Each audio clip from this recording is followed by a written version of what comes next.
So what better street to bridge the gap on than Natural Bridge? Natural Bridge would be a great street to bridge the gap on. I look at retail stores, look at the new Natural Bridge as being the new South Limburg. You know what I mean? With a Golden Corral, with a TJ Maxx, some fitness centers, you know, stuff like that. A Krispy Kreme, a Dunkin' Donut, you know what I mean? Just simple stuff that most communities on the outskirts of St. Louis consist of, with the exception of inner city St. Louis. So, phase one. Phase one would be 70 and Kings Highway to Grand and 70. Phase two would consist of Goodfellas to St. Louis Avenue.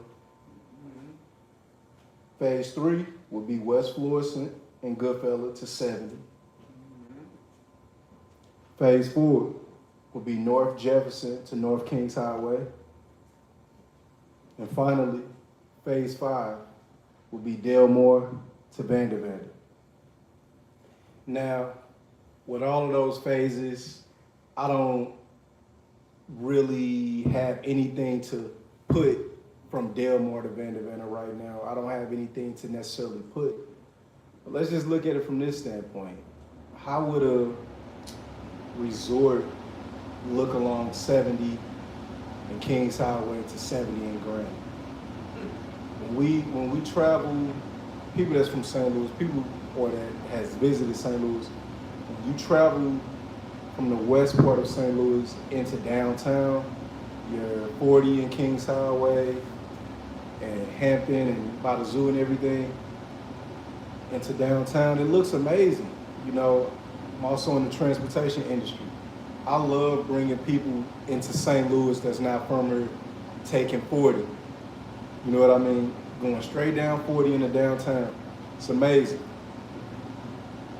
Coming from the airport, bringing people into downtown, taking 70, not so much.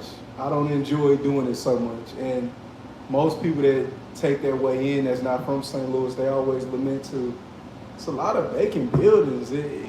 Like, where is everything? It looks so vague and desolate. It doesn't look meaningful. Doesn't look meaningful. You see a gas station, you see trees, you see vacant properties. I mean, you see a couple of homes, you know, people that, landlords or people that own their homes, kept their homes up. And even with the latest being this year, the tornadoes that hit the St. Louis area, you got to factor in those homes also. So we have to create balance to our inner cities. In St. Louis, South City is kind of like, South City and parts of West City are thriving, to say the least.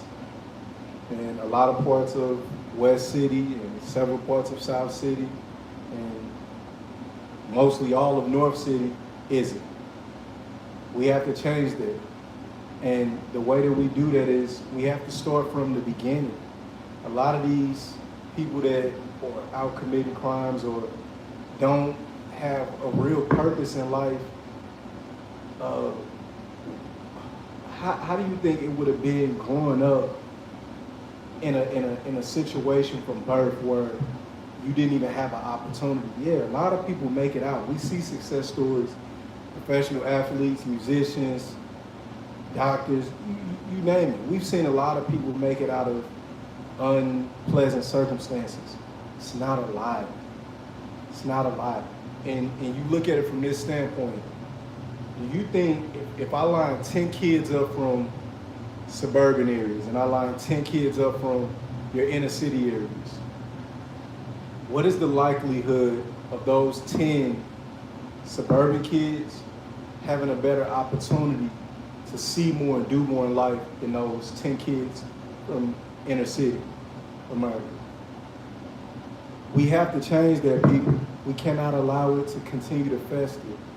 It's not about Democrats. It's not about Republicans. It's not about that. It's not. Anybody that wants to get in front of a microphone and tell you that, they're not telling you the truth. They're being disingenuous. The truth is, a lot of people don't like doing things that doesn't bring them revenue instantly. And trust me, I get that. If you about your money, you about your business, I get that. We gotta preach patience. Patience is everything. If I had $1 billion right now and I wanted to build a hotel, right? Let's just say I wanted to build a new hotel that's going to implement robots to do valet service or whatever the case may be.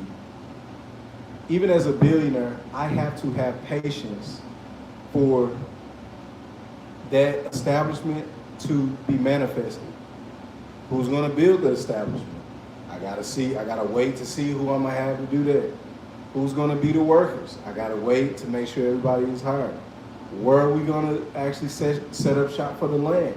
I gotta make sure that we meet all the requirements to get that land, to be able to build on that land.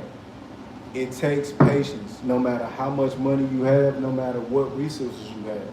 So we have to learn how to preach patience to our youth, not only our youth that's in the suburban areas, our youth that's in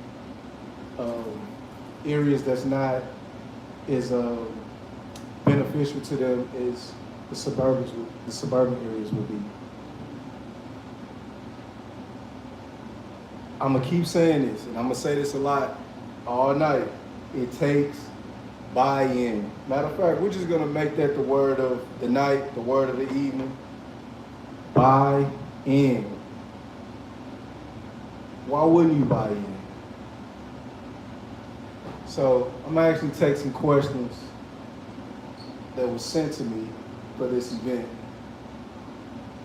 And it's from different industries, and I'm gonna answer one of them because this question right here is, I actually it's kind of funny, but I can see why someone would send this to me.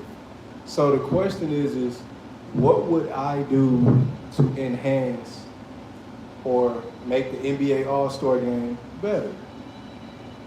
Okay. So first off, what I would do is I would say by mid-December, even early January, I would take the top 20 scorers in the league. And this is not to weed out the three-point contest and the slam dunk contest. This is just only for Sunday's event. I'm only speaking about Sunday's event.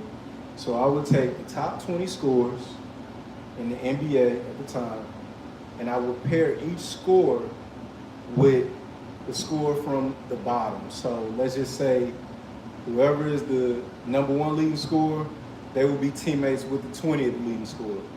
Whoever is the second leading scorer, they'll be teammates with the 19th leading scorer, so on and so forth. What that would do is that would create a 2v2 scenario for All-Star Sunday. Imagine seeing Steph Curry and Victor Wembanyama on the same team against Kevin Durant and Giannis Antetokounmpo, or Tyrese Maxey and Jokic against, I don't know, Luka Doncic and SGA. You know, like, a lot of people would tune in to a 2v2 All-Star game.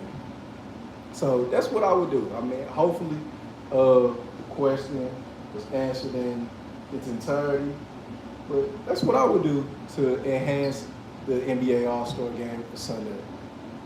We're going to take another brief intermission, and we'll be back.